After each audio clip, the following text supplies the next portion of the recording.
Hello YouTube, Robin Hood Bricks here, and today I'm going to be moving and adding a great deal to an existing build, and that is my crab boat.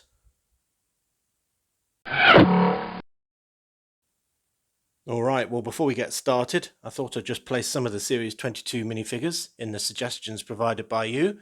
So here is the girl with the foal, just in the background there, and I think that's a nice scene with her feeding carrot to a horse. Thanks for that.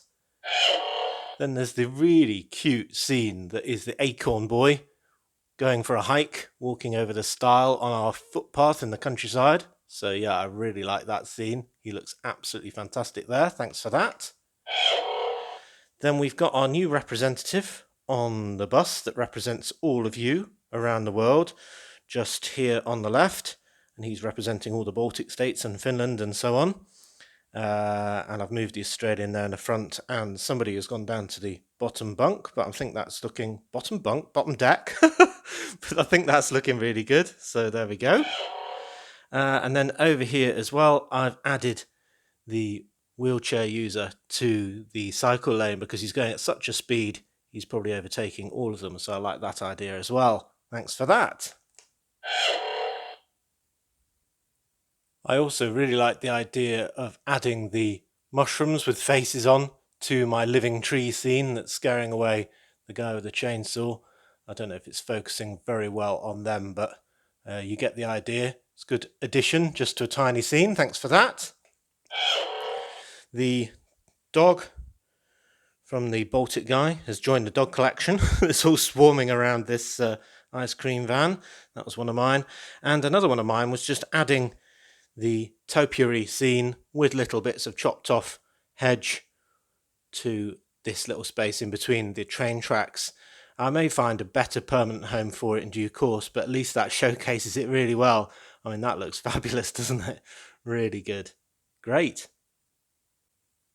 Then last but not least, I've got the new fantastic bright yellow robot being added to my train shed.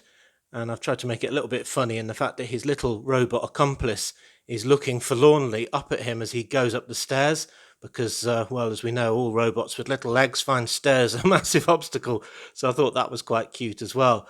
But that's a really good idea to include him there, so thanks for that.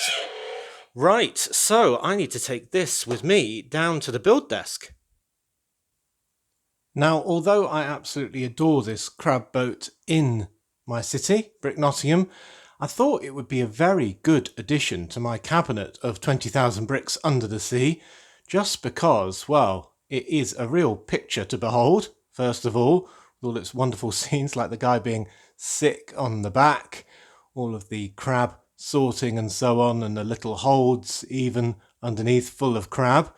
But more than that, I thought it would add to the transitions that I've got through the different layers of my cabinets. So we've already done the small oil rig with its kind of floating pontoons underneath the waves and the fact that it's going to have its drill cable going down underneath the waves. We've also done the wonderful Sailboat Adventures boat, which I've added the Jolly Roger to the top of as kind of a holding position. We've added a keel to that, so that looks really good, and you can get fantastic views like this. But we can do something similar to the crab boat, but we can also add some sort of crab pot action. And I've already got the pieces to do kind of a crab pot for the next layer down that could be getting filled up with crabs, or maybe it's going to be hauled up by the boat and be halfway in between the two layers. So I really think this is a good boat to have here just because of that interaction with the lower levels.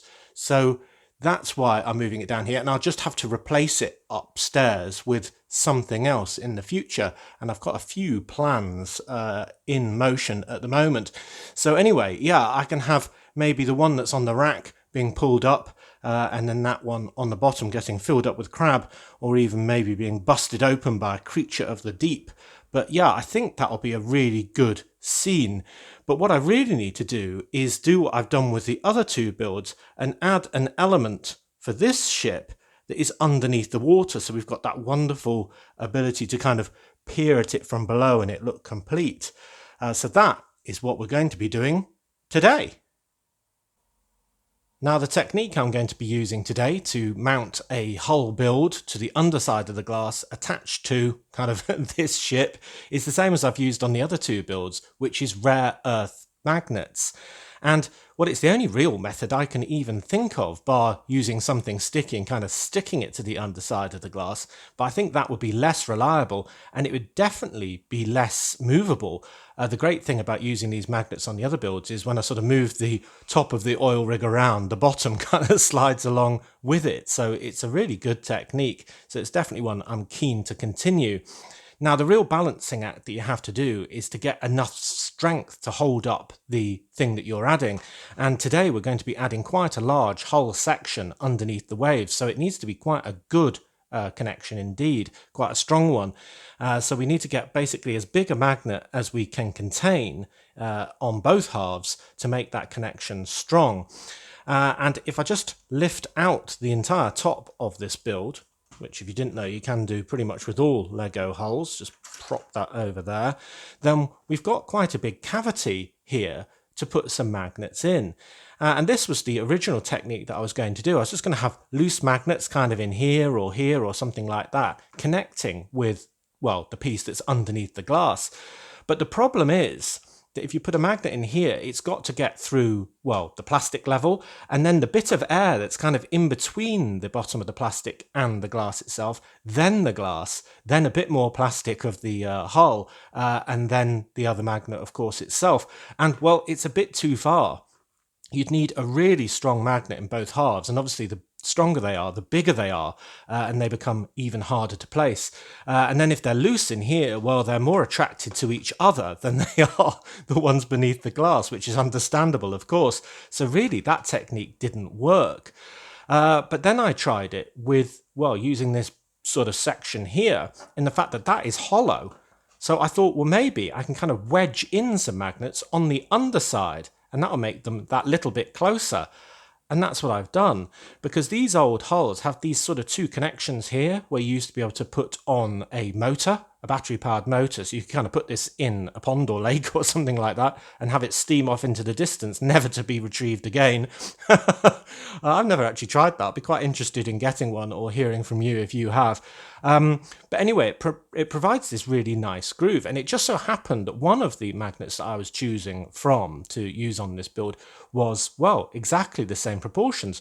So I've managed to actually just sort of wedge one magnet here and one magnet here into that gap to sort of act as the top level attractive force. And the really good thing about this is it's flush with the bottom of the boat. So there's no air gap anymore between the magnet and the glass. And, well, there's no plastic to go through as well. So it's a lot closer and therefore a lot stronger as well. So the top half, just through sort of perseverance of trying different types, doesn't require any glue or connection or anything like that, just a bit of wedging in. So yeah, that bit was really easy. So I can put the boat back in there and we can really focus on the half of this that is below the waves. Right, well, I think all of that is back together again, nice and secure, so I can focus now on the underside. And what I want to do with this, because I've got a bit more space to play with, is to make it a bit more complicated than my other builds where I've just done a keel or just done a propeller. And I kind of want to have the whole underside of the ship kind of from about here to about here, which is where it seems to go into the waves, and then have in that a keel, but also a propeller, kind of a propeller casing, and even a rudder on the back. So it really looks like what you might see if you went under the waves. And I'm also going to build it with kind of studs on the bottom, so to speak. So basically the anti-studs are facing the underside of the boat where we won't see them, and it can be really smoothed out with slopes and tiles on the underside. I think that'll look best. So the core of the build that I'm going to add is this, and it's 5 wide because when we've added some more slopes it'll be 9 wide, and 9 wide just happens to correspond perfectly with the underside width of this, so that's why I've gone with that. And I've used all sorts of different colours of plates because basically none of this is going to be visible once it's coated with the tiles and slopes that I'm going to be using to kind of coat it. So I have used red in the predominance, but not because of any real requirement to. And you can probably hear it rattling, and that's because I've got 2 of those rare earth magnets in there.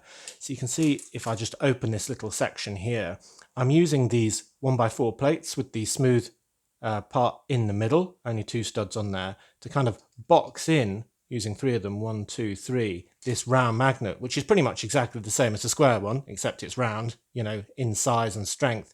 And I've also incorporated these grey 1x2 modified plates with the slide, just to keep it right in the middle of that 3 stud wide cavity.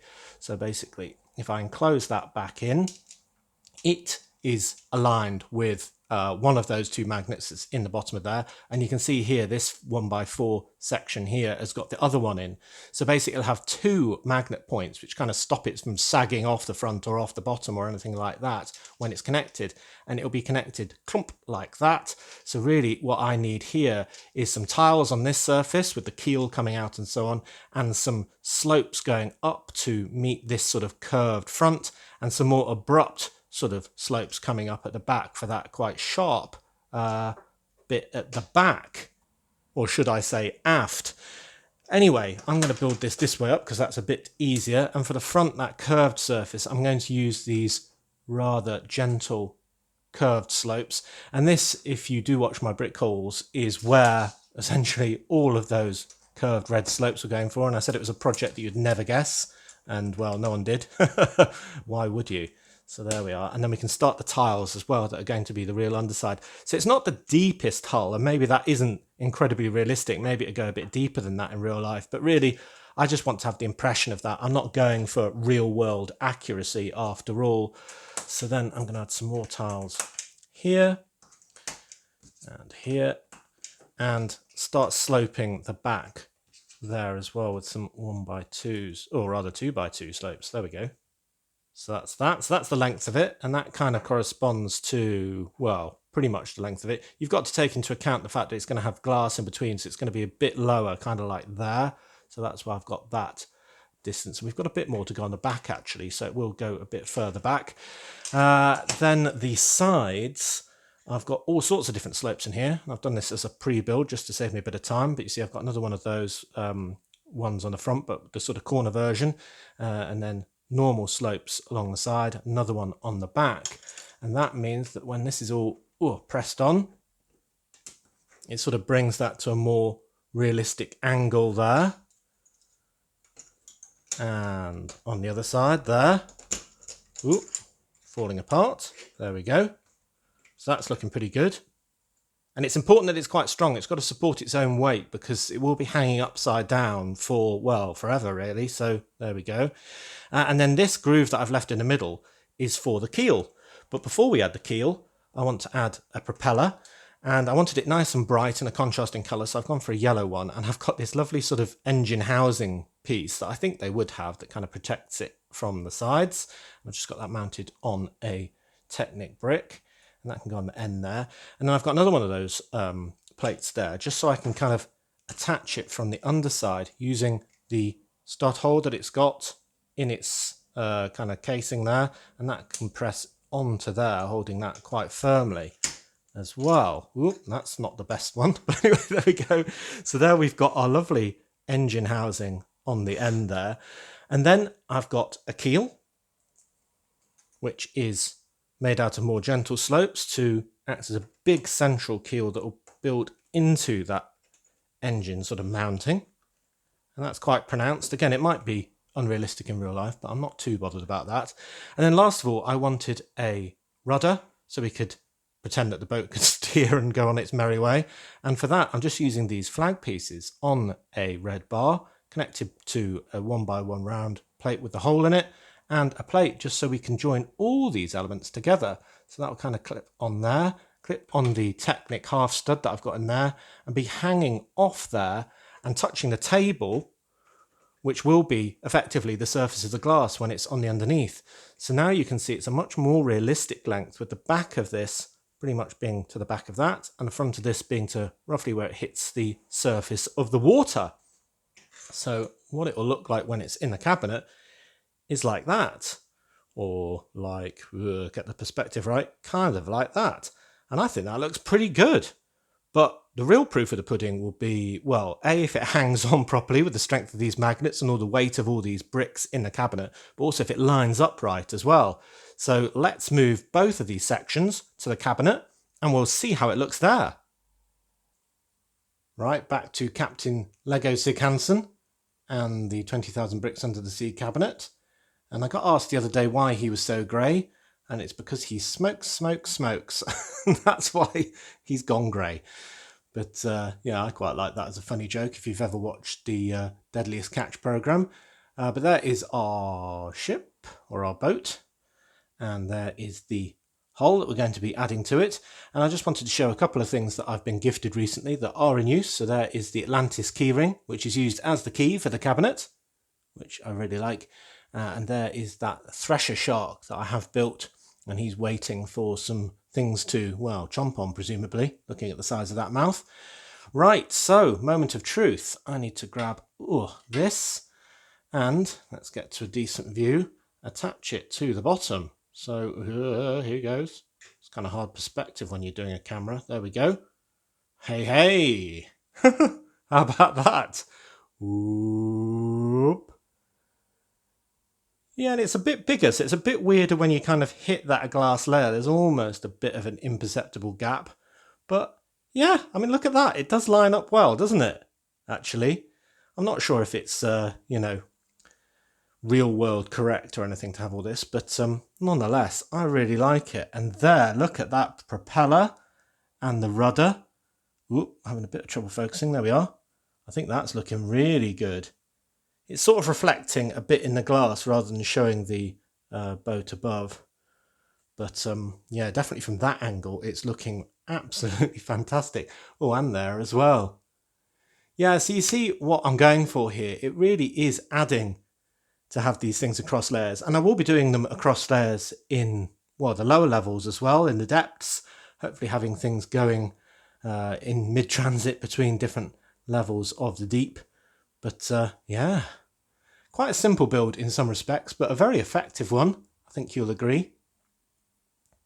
Yeah, that looks really good from underneath.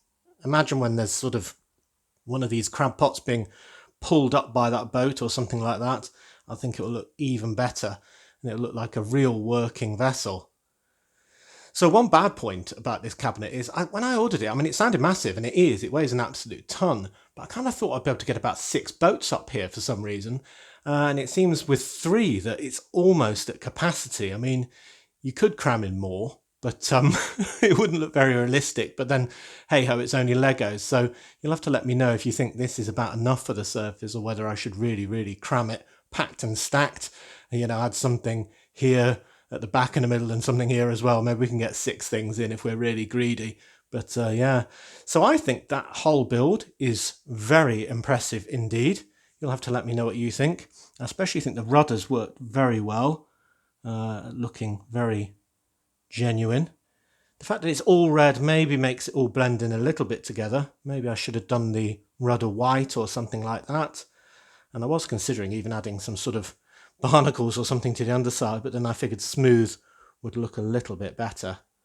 But yeah, I like it. Do tell me what you think. Well, I'm really happy with that. And I realised I didn't show you it sort of in motion, kind of moving with the boat. So it's a good thing to sort of prove that the magnets really are the best way of attaching these things to the glass. As long as you're not ridiculously rough or anything like that, they will stay perfectly aligned. So that makes my job of really reorganizing this cabinet in the future a lot easier than sort of sticking it by some sort of adhesive pads or something like that. So awesome. Thanks as always for watching. It is appreciated. Do remember to like, comment and subscribe for more awesome Lego videos. And if you value this channel, there are many ways in which you can support it. Do check out the links in the description below. And next time on Robin Hood Bricks, we'll be doing a brick haul, as it will be Wednesday. And on Friday, I think we have to get on with the supermarket building that we've started, that's on the Lego desk, waiting for further progress. And then, well, next Monday, we'll do another MOC build like we have today. So until all of that, see you!